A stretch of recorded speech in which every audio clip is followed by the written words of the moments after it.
Hello, everyone. Welcome to our webinar. I see folks trickling in right now, so I'm just going to get started with an introduction.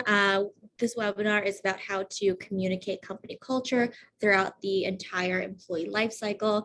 My name is Christina Giordano, she, her, and hers, and I am a senior partnerships manager here at AllVoices and host of Reimagining Company Culture, our interview series.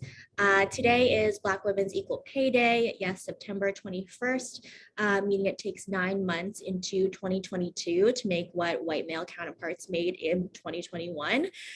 We also want to honor and recognize that we are in the midst of Hispanic Heritage Month, which was first observed in the United States in 1968. This webinar is sponsored by AllVoices and Gem. For folks who aren't familiar, at AllVoices, our goal is to really help companies become more inclusive and create that psychologically safe space by creating and maintaining that culture of feedback. And Gem is on a mission similarly to help companies really hire great teams. Their talent engagement platform enables recruiting teams to build relationships that lead to diverse, high quality talent pipelines and a great candidate experience and predictable hiring at scale. In this webinar, we're going to talk about many things, but a couple key takeaways we're going to talk about are communicating your company culture from the hiring process to beyond, fostering a sense of belonging, and creating a holistic employee feedback management strategy. If you have questions, feel free to use the Q&A function or submit questions via the chat. And this recording will be sent out for folks who cannot join us live as well. So with that, I will stop talking and pass it over to our panelists. If you could introduce yourselves with your name, pronouns, a little bit about you, and then we will get into the meat and potatoes of the conversation. Chayla, I'd love to start with you. Hi, Christina. Hello, all. Welcome to the panel. I'm excited to be here. My name is Chayla Gage. Pronouns are she, her. I am the Senior Vice President of Talent, Diversity, Equity, Inclusion, and Belonging at a company called Reformation. We focus on bringing sustainable fashion to everyone. My background is inclusive of over 25 years. I was hesitant to say it because I'm aging myself, but over 25 years of HR experience, from owning my own diversity search firm through leading global teams across US, Japan, Singapore, Poland, Brazil, and Canada. My industry experience, I am new to fashion and excited to be in fashion. My background is typically engineering within the automotive and aerospace sectors. And that's me, Christina. Awesome. Thank you for being here. Shalisha, do you want to go next? Absolutely. Hello, everyone. My name is Shalisha Willis. I lead the diversity, equity, inclusion, and belonging function at Gem. And as Christina mentioned, we're a talent engagement platform who help organizations hire great teams. And we have a real focus on diversity. So very excited to be here. Chayla did an amazing job, so it's a hard act to follow.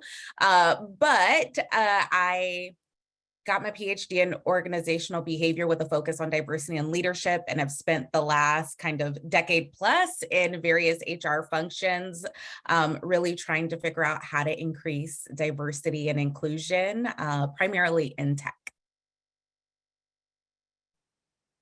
And then I'll turn it over to Rebecca. Yeah, hi, I'm Rebecca Gonzalez. My pronouns are she, her, Aya. I work at Full Story and I am a manager of candidate experience. And I also lead up our employee resource group for Latinx Full Storians called Mi Gente. Yeah, I came from restaurant industry background. And so one of my biggest joys in life is just making everything feel like a party. And I really want employees and candidates alike to feel that love and feel like they're coming to a place that really welcomes them. Awesome. Thank you, all three of you, for being here today and for sharing your experiences and just a little bit about how we can really ensure that we're creating a best-in-class company culture for everyone. Rebecca, to your point around employees and candidates really feeling like they are loved and seen at an organization, I would love to kick it off with a general question around whether it's candidate or current employee feedback you've received. What are some of the main reasons, trends, or patterns you've seen folks interview at and stay at your organization? I think one of the very best things about Full Story is that we have these values that we have baked in very deeply into our company culture, and it has made it really easy to invite candidates into feeling that. And so those values are empathy, clarity, bionics, and trust. And so when I thought about mapping out, right, this journey of like the candidate experience and what I want to communicate to candidates so that it feels like that seamless transition to an employee, I kind of went back to those values and how do we showcase them from day one. The other thing that we hear all the time from employees and candidates alike is that the people are their favorite part. And so really sort of leaning into the fact that Full Story is really filled with a lot of quirky people who have interesting hobbies and passions and really showcasing that at the forefront. So like when you apply to Full Story, you get a playlist that is curated by Full Storians from our social music channel. And sort of sprinkling in those little Easter eggs all along the way, I think really has made the big difference. Oh, playlist. I feel like that's fun. I want one of those. Shalisha, are you seeing something similar at Gem as well? I know I had the pleasure of working with you and a couple of your colleagues, so I've engaged with the employer brand a little bit, but would love to hear from you. Absolutely. I would echo just about everything that Rebecca said. I think it comes down to three things, really: the people, product, and purpose, right? So people are really attracted to the product and what it does, what it can do for the industry, right? Increasing diversity and access and inclusion. And so that's a key component of it. And then the people, right? From the time that you enter into our recruiting process, you get a sense of what it's like to work at the company and how we're living our values, which is really, really important, and a sense of ownership over it. It doesn't matter if you're a leader or an intern, you feel that same sense of pride in the values, and it truly is reflected in everything that we do. And so that's really the feedback that we get, and the feedback that we want to hear about how our day-to-day and our culture is really showing up in our different processes. Yeah, values are really important. And from day one, and no matter where you are at the organization, feeling like you are welcomed is really important. There are a lot of different points of the employee life cycle, candidate experience, from onboarding, day 90 to year 5, the exit interview. I want to ask if there's any point during the employee life cycle that you've seen or you think that sometimes folks forget to foster and plan strategically. And if so, what is it? Anyone can answer, but Shayla, I want to pass to you first. Thank you. I think where people tend to drop the ball when it comes to the employee life cycle is in the onboarding. I've seen it. Like, you'll have your talent acquisition team do everything they can with the attraction, the sourcing of talent, making sure that they have diverse talent, bringing that talent through the door, walking them through interviews. Then you do the rounds of making sure you have the right proper offer. And then onboarding comes, and sometimes managers forget that their candidates are starting that day. Or onboarding comes and we put the candidate in front of a computer for a few hours and say, hey, here you go. Or onboarding comes and we walk them through Adapt one day, and we consider day one is their onboarding. What I've seen work well is when companies take onboarding throughout the employee's first year, that 30, 60, 90, 120, 360, and being able to put their values. I love what Shalisha said about product, purpose, and I'm missing a P. Product, purpose, People. Oh, I can't believe I missed that P. But making sure that those values, the product, people purpose is touched on at every point. And not only are you talking about your values, and not only are you touching it at every point, but you're weaving it throughout the 30, 60, 90 days. And you're elevating your candidate, your now employee, you're elevating their experience every 30, 60, 90 days. And you're what I've seen that this does when you take your onboarding and you really think about the major touch points when in a person's first year, your engagement scores increase, hiring manager or and employee satisfaction increase. And when you don't do it, I've seen candidates or employees leave us within the first 6 months. I think I'll those leave are it over to the panel. Any other comments on employee life cycle? I agree with what you said. I think it's really easy once a person steps in the door to get really tactical.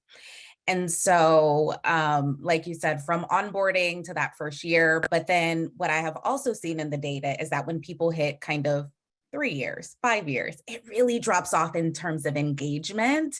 And we forget, right? We get really into the day-to-day and shipping products and programs and forget to communicate and drive accountability for upholding values and culture. And so even beyond that, that first year is really important, but don't forget about your employees after that process and gathering their feedback and understanding the sentiment and whether your leaders are actually living the values in the day-to-day, and making those adjustments throughout the employee life cycle is so important, especially with everything that's been going on in the environment, the macro environment, that we really are able to ensure that we don't lose sight as we get into the tactical and the strategic. It should be part of the strategic, quite frankly. Yeah, I love that you mentioned the 3 and 5 years. Oh, I'm sorry, Rebecca. Oh, go ahead. I love that you, Rebecca, mentioned you're part of the ERGs. And I think our employee resource groups are a key way to help us attract, but also retain talent, especially at that 3 and 5 year mark. I've also seen certain companies create cohorts of talent when they onboard. So if you onboarded in your class of 2021, then having that cohort get back together ever so often so that you have people that you can say, remember when our day one, and you have people who are learning at the same pace that you're learning the organization. Rebecca, I'll pass it back over to you. Yeah, I was just going to sort of double click on that sentiment about once people have been there for a while, culture isn't really static. It's going to continue to change as you invite people into the organization. And so that's kind of where, for me, creating Mi Gente was important. Was wow, all of a sudden we have all this representation of Latina people, and we want to share our culture, and we want to talk about things, and we want to create a community that we can come to and have people who understand us. But now it's kind of okay, we need to share that with the rest of the company, right? And we need to share that outwardly and make that sort of take that drumbeat of this culture isn't static, it's going to continue to evolve, and just sort of share that out. I love that community piece too, to feel like you are not alone experiencing this, the cohorts, and also just creating the space where you can kind of give that feedback during touch points as well. It sounds like, everybody here is really invested in creating spaces where people can thrive and do their best work. But we also know that not everybody has the same work experiences as well. Maybe there wasn't psychological safety at your last job, but now you're working at a really great company culture. And it does take time to really build that trust and kind of build that muscle up as well.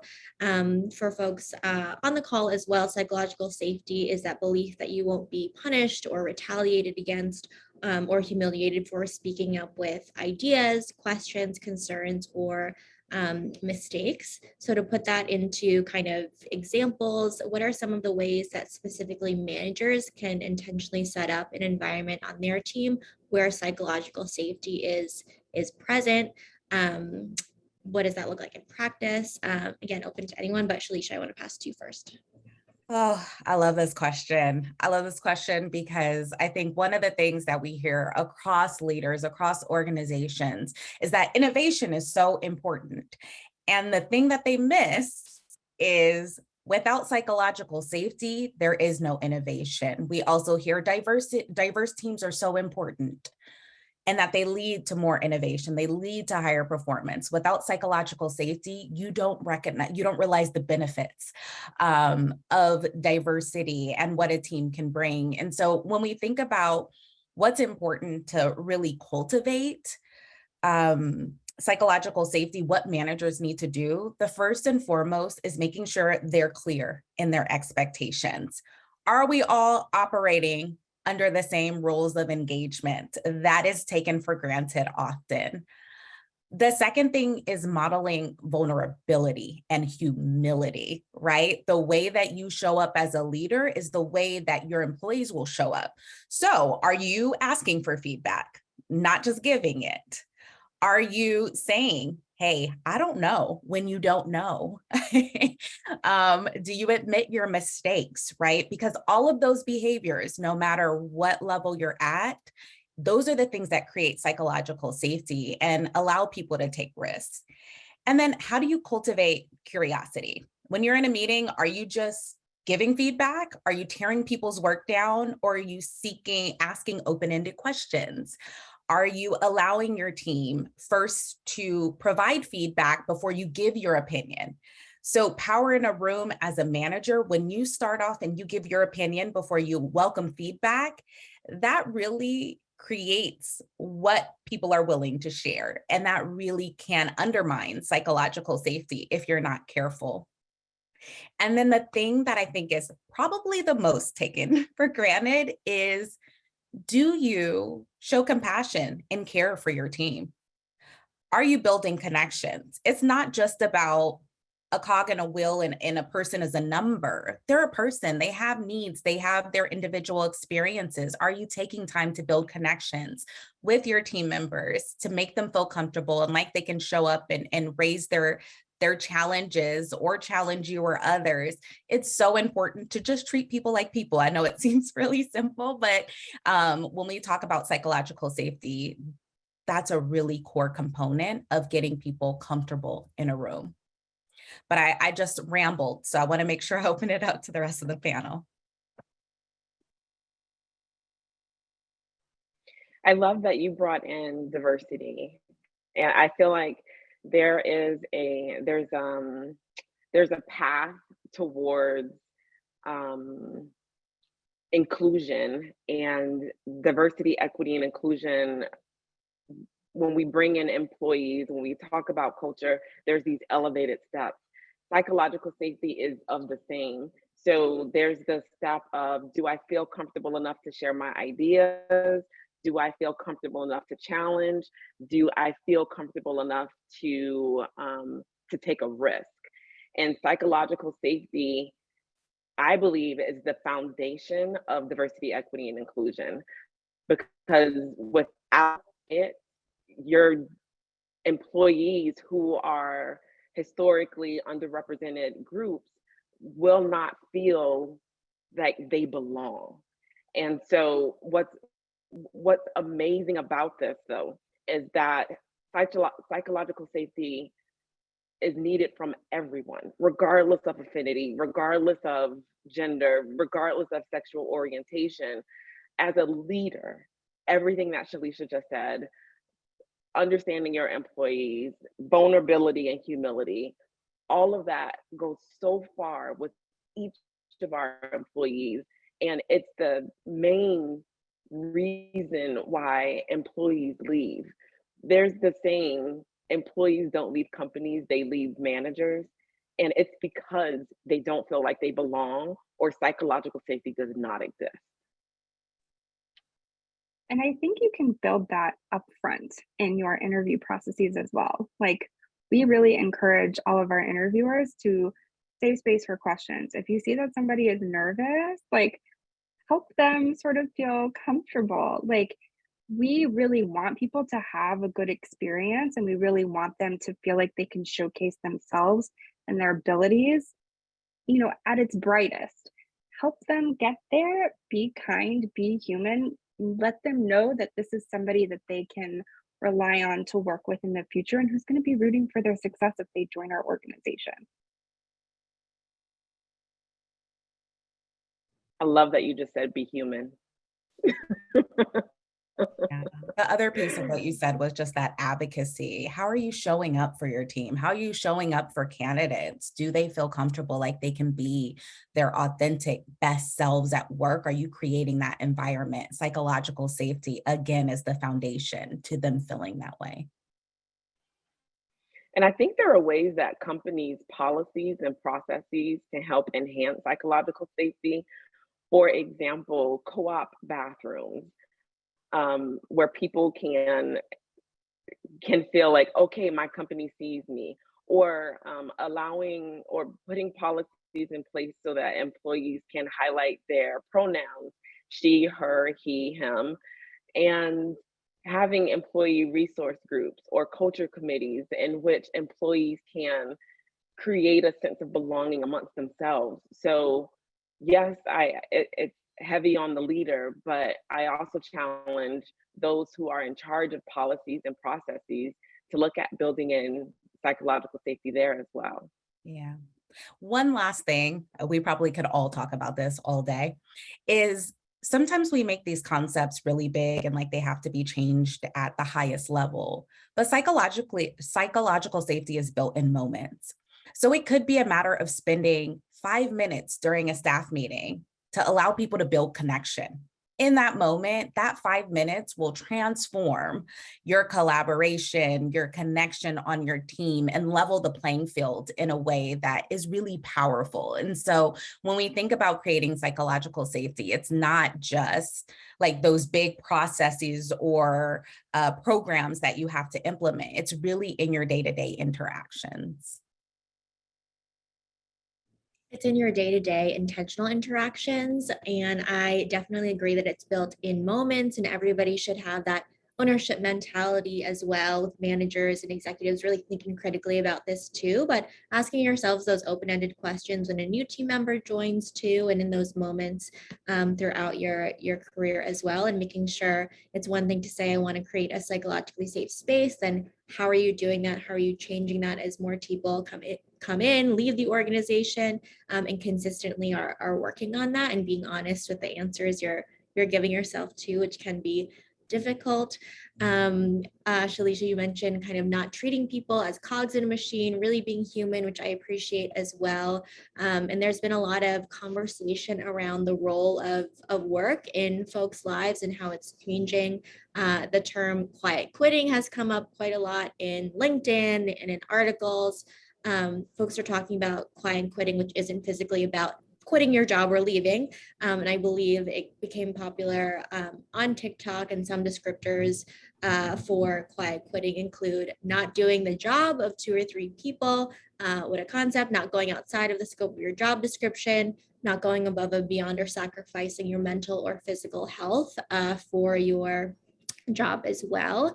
So I want to kind of ask in relation to our discussion, do you think that this is something that employers should really be like urgently thinking about to use as motivation for them to really listen to employees and create a different kind of workplace that currently exists? Chayla, I will pass to you first. Thank you. You know, I think quiet quitting is the evolution of the Great Resignation.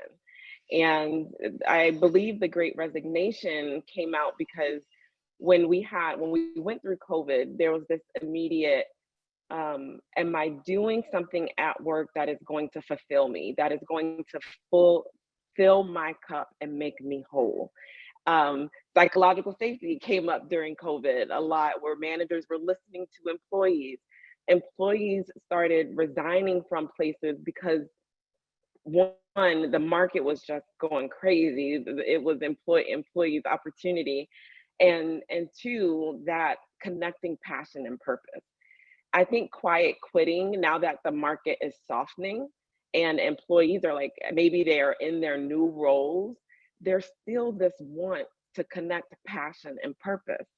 And I believe that employers, if we're not company leaders, executives, managers, if we're not aware that quiet quitting exists, then we're silently agreeing to it. We have to speak to it. We have to make it forefront. And by doing that, what you're telling your employees is, I'm listening, I care. And sometimes you can't always connect passion with purpose, but you can allow employees to have time to go after their purpose. You can bring in opportunities to volunteer. You can bring in speakers with your employee resource groups, educating, being allyship, being an ally to your employees. What I love about the term quiet quitting is it took what employees were feeling and made it gave it a word. It's the same as kind of micro messaging. You know, you kind of feel with micro messaging, it's the messages that are intended to either hurt or harm. There can be positive micro messages as well. But until the term micro messaging came out, people didn't know how to feel. And now quiet quitting is out, and all of those employees that were like, I'm exhausted, I'm overworked, quiet quitting is there to say, this is what that is. And as employers, we would do well to recognize that we can create policies, processes, and in an environment in which our employees don't feel that they need to quiet quit in order to be their best selves. Yeah.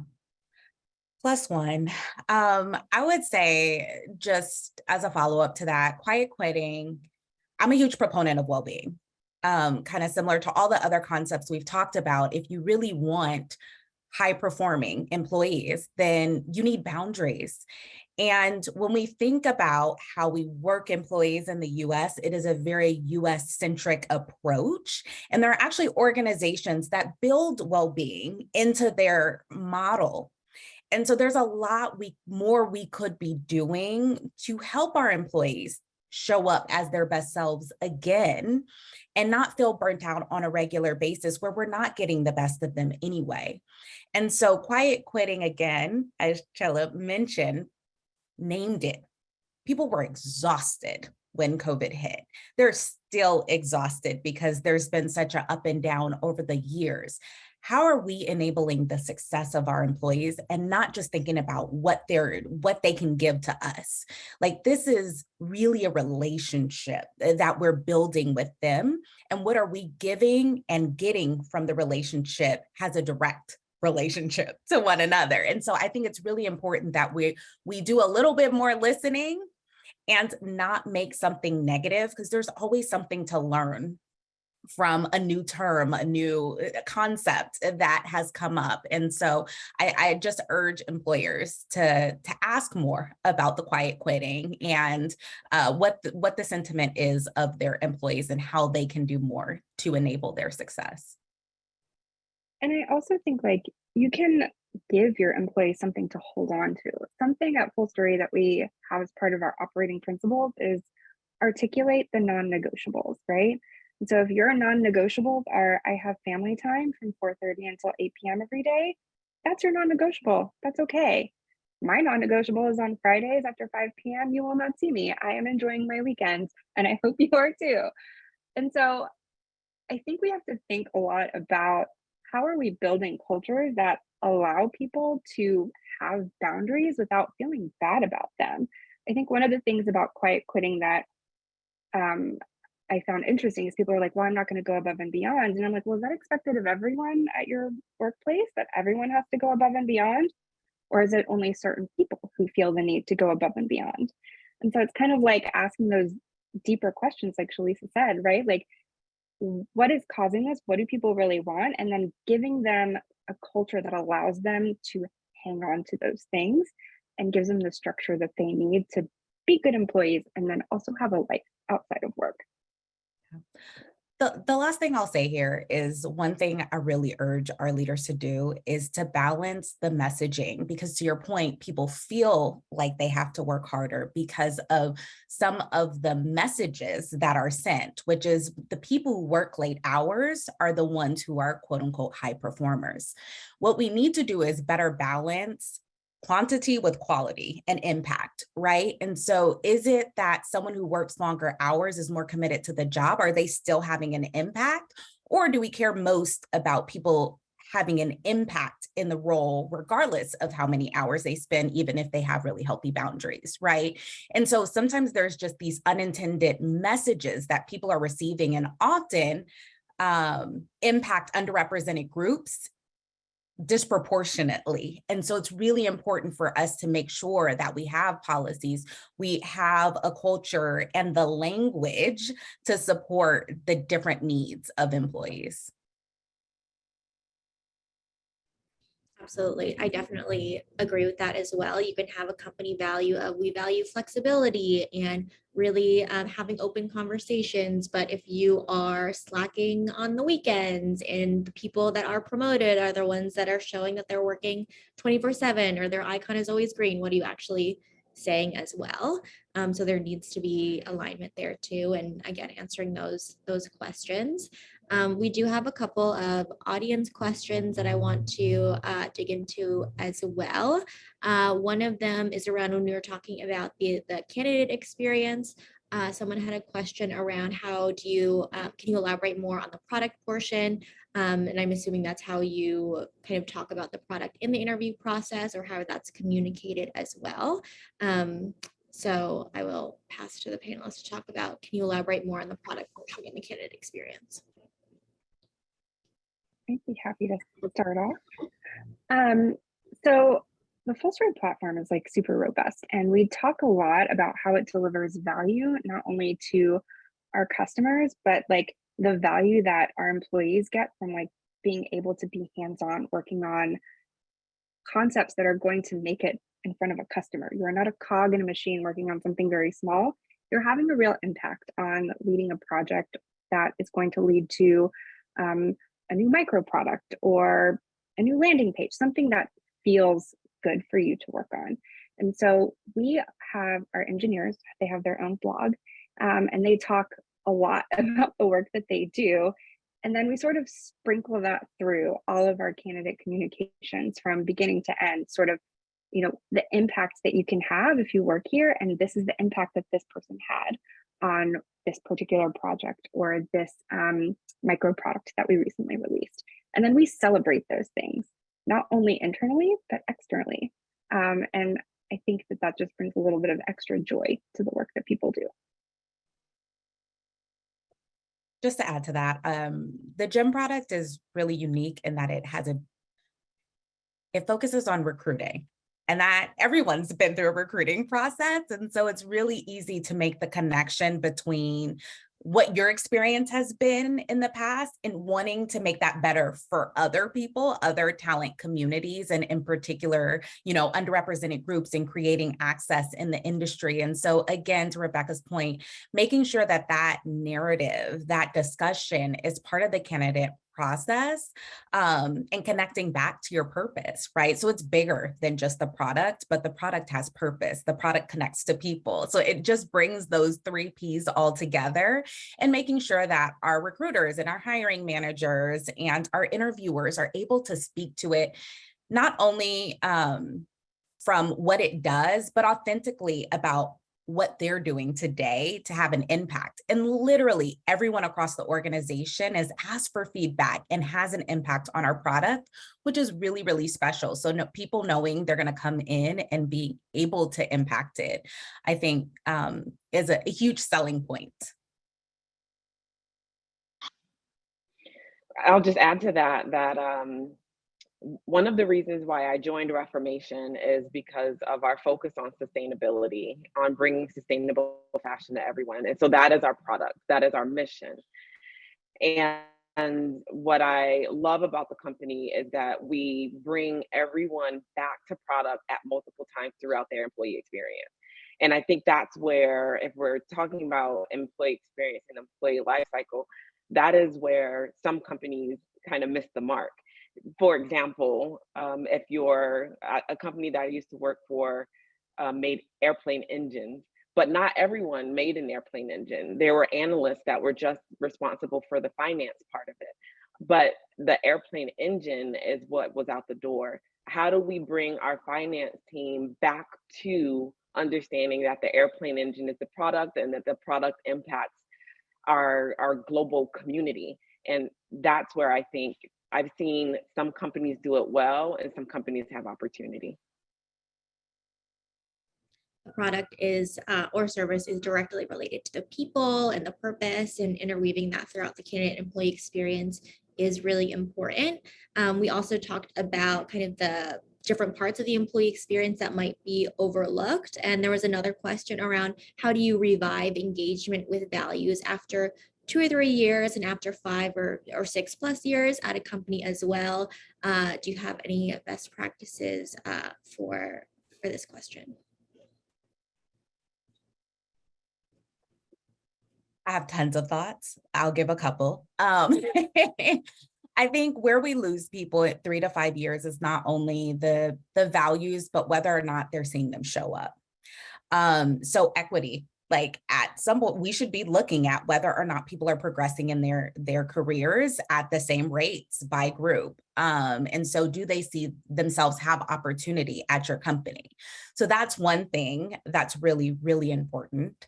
The other is like, how are we getting people, giving them the opportunity to build their skills? How are we keeping them engaged? And so some things that I know many organizations are looking into, that we're also kind of testing out our skills marketplaces, right? Like, can you post something and a person can get a different skill set?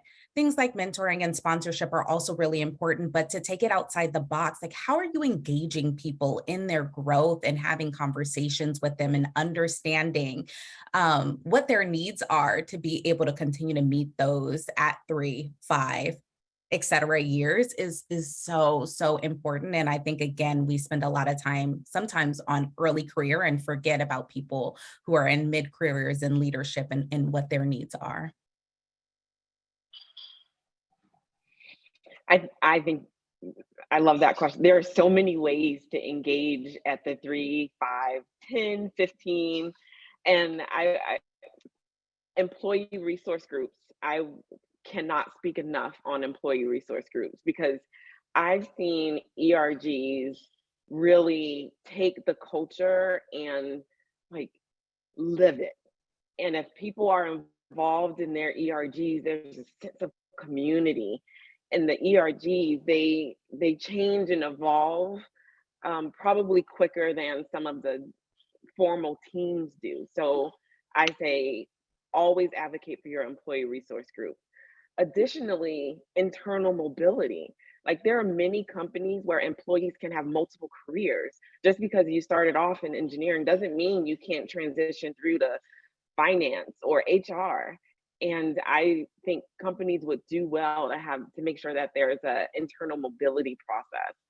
And then again, I loved how I think it was Shalisha that mentioned this is a relationship.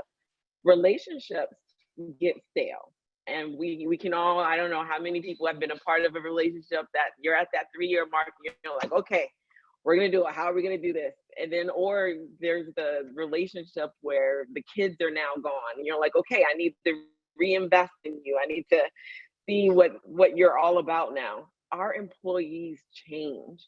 And the best thing about any relationship is learning to trust, learning to love, learning to appreciate and respect the person that your employee has changed to be.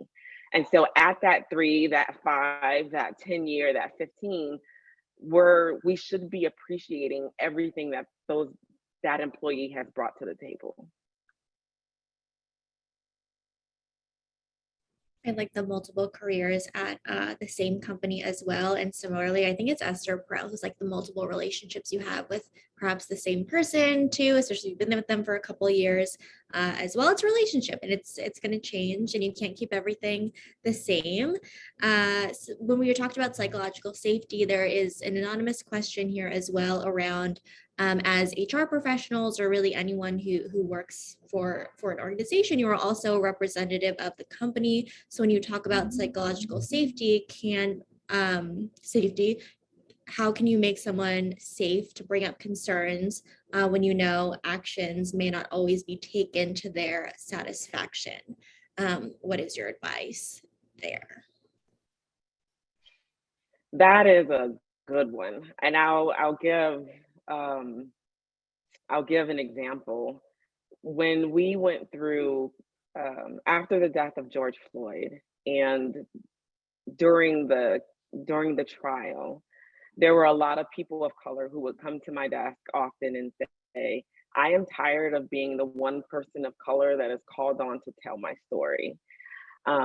And at the same time, there were leaders who were saying, I don't know how to engage with people of color.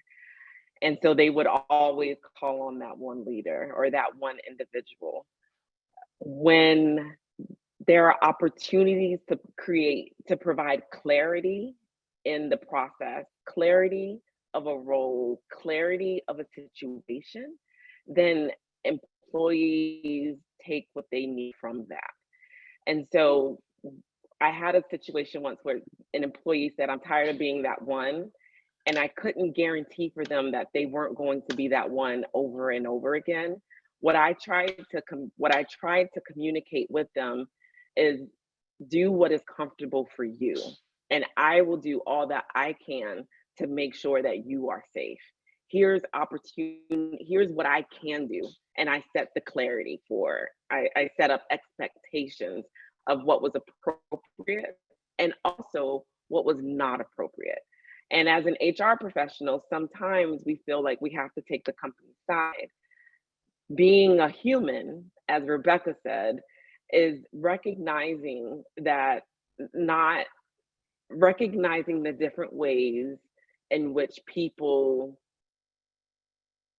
feel connected or the different ways in which a solution can come to be. And being human means being a kind human means acknowledging those different ways. So even if a certain situation doesn't land the way an employee wants it to, if you've set the expectations, if you've been a kind human and listen, then I think you're on the right path. Yeah.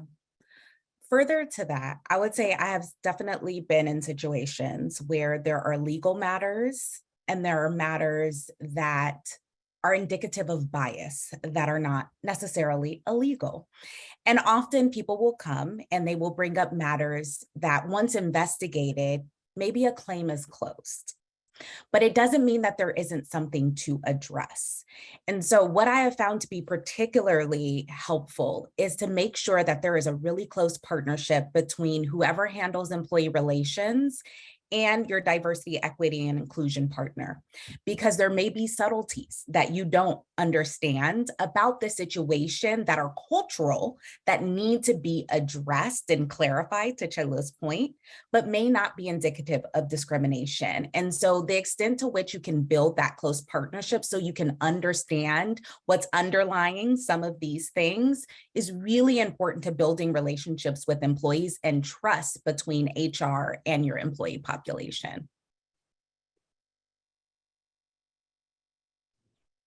I really appreciate both of those answers to this question. I think it's something that has come up a lot over the last few years as well. And I think this is, related to a similar question where people are looking to, I think the stat is, we spend at least a third of our lives working, including sleep. And people are looking for their employers and organizations to really see, hear, and understand them.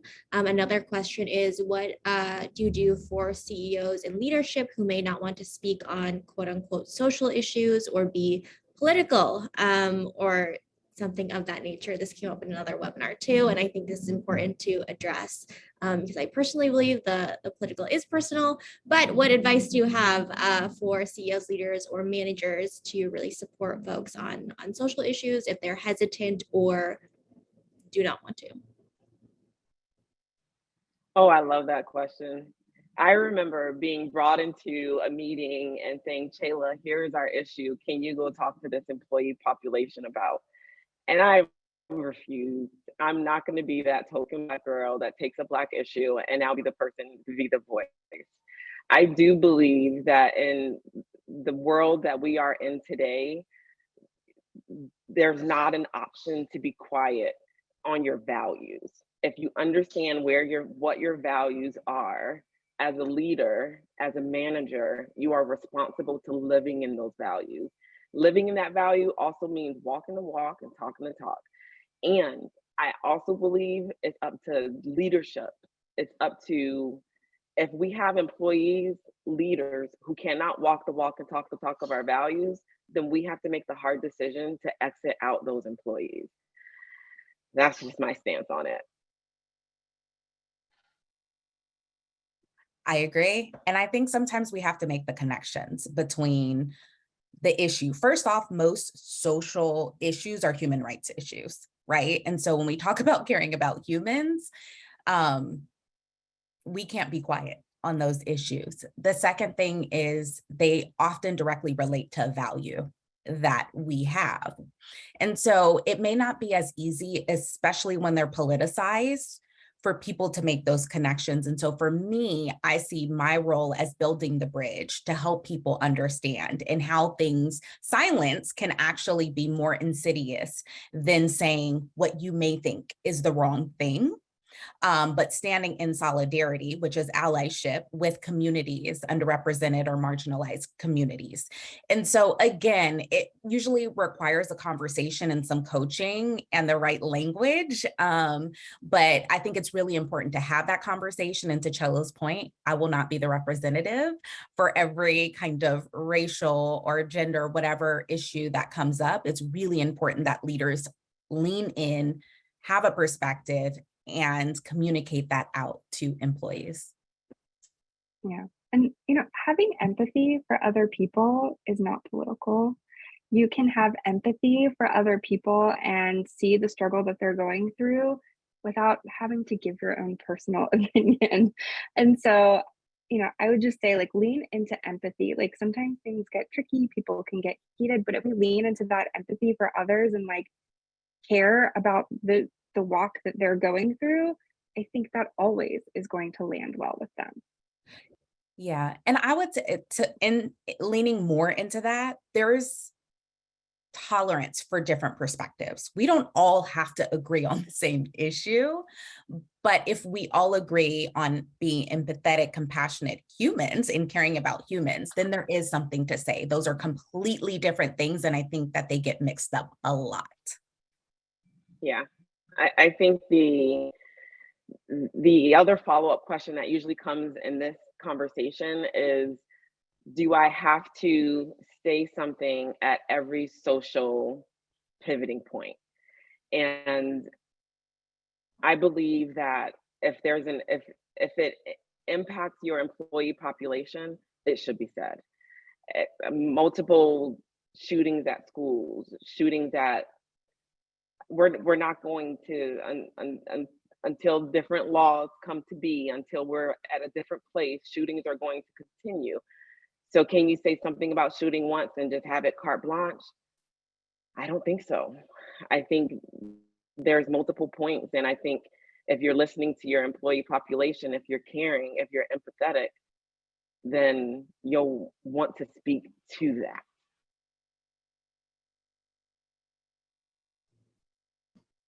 I think those are all, again, really thoughtful answers to that question, which is often, I think, really hard to answer if you're coming from that place as well and you're working at an organization where you feel like you have to coach or convince, for lack of a better word, folks to really have empathy as well.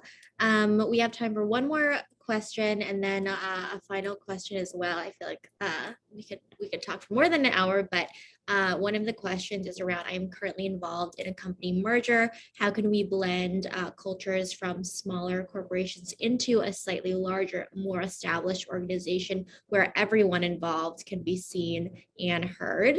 What are your thoughts there? I've been a part of so many mergers and acquisitions, and you can tell a company that's been through multiple mergers and acquisitions because there are all of these little subcultures in between. I think companies that transition well acknowledge that they are bringing in multiple cultures. And I think that the big one company that now exists has to have a combination of cultures and of a combination of values that are coming from the different transitions, acknowledging that this is our new company stance. These are the values that we attribute ourselves to, and how can we each live up to those values of the new company. I also think that there's a transition time, and it's not a year. I've seen companies transition values 3, 5 years, and there's nothing wrong with that. There is an appreciation of history when you are combining companies, in my opinion.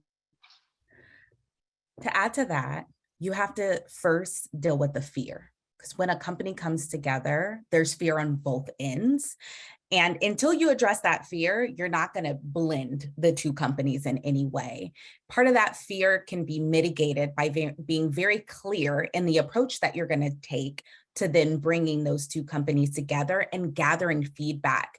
Where I've seen mergers go wrong is that often they're not mergers. A company is brought in and they're expected to lose elements of their culture, and that's not the way it works.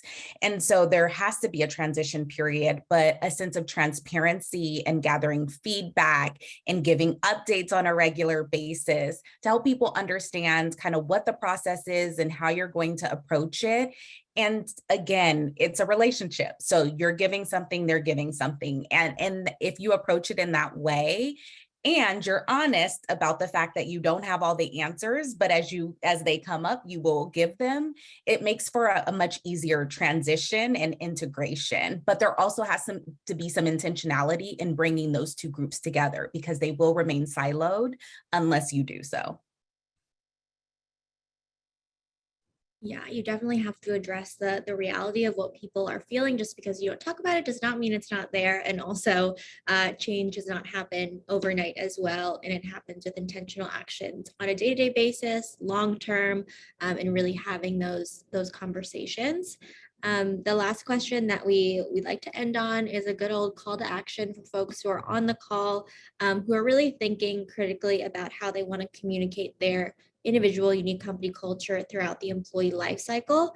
A lot of our webinars have folks who are in human resources people, diversity, equity, and inclusion, who are typically decision makers or managers. What is your call to action for folks to really communicate their company culture throughout their employee life cycle?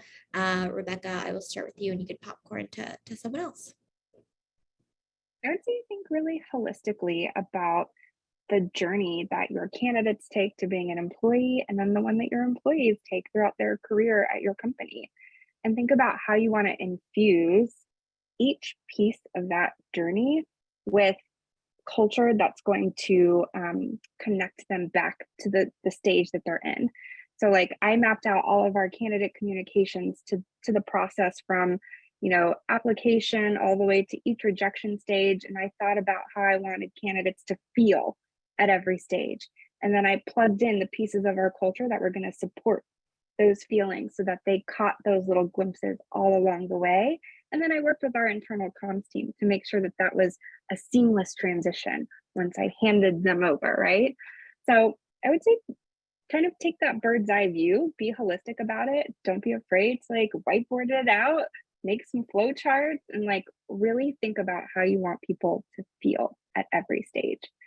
And I'll popcorn over to Shalisha. Yes, love everything that you said. My call to action is twofold.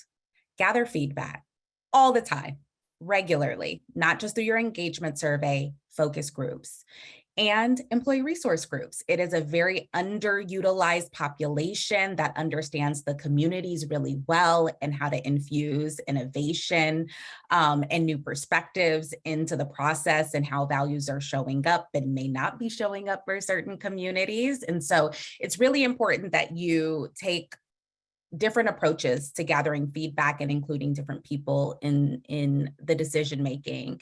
The other piece is it's not enough to measure it. There has to be accountability. And so at every part of the employee life cycle, there should be some accountability measure. At the candidate experience, you have a survey often that's going to kind of tell you how your values are showing up. Performance cycle.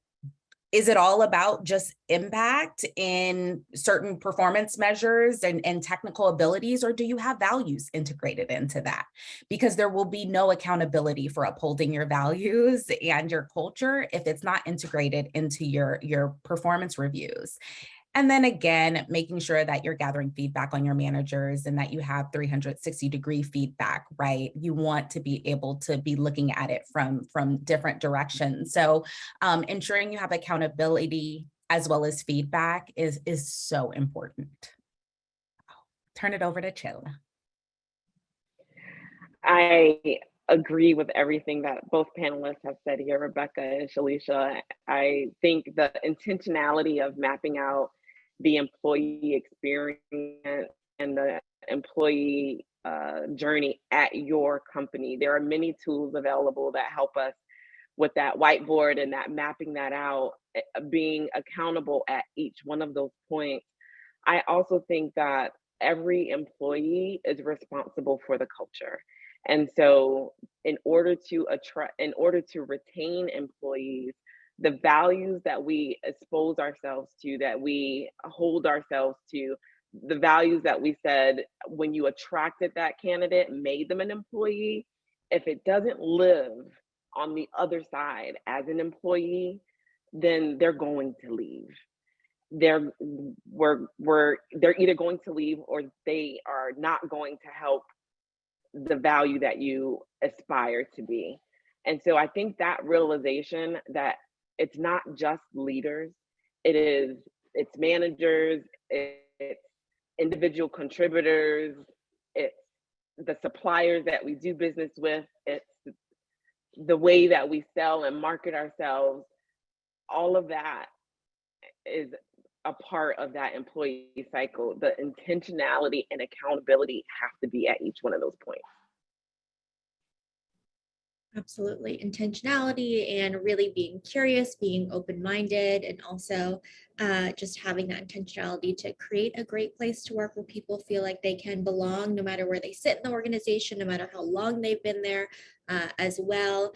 Rebecca, Chela, Shalisha, thank you so much for being on our webinar today about how to communicate company culture throughout the entire employee life cycle. Thank you to our live and on-demand audience for listening. If you have any questions, just let us know, but have a great rest of your day, everyone. And we will see you soon for our next webinar. Bye. Thank you. Thank you, Christina. Shalisha, Rebecca, nice to meet you all. So wonderful. Bye-bye. Thank you. Bye. Bye-bye.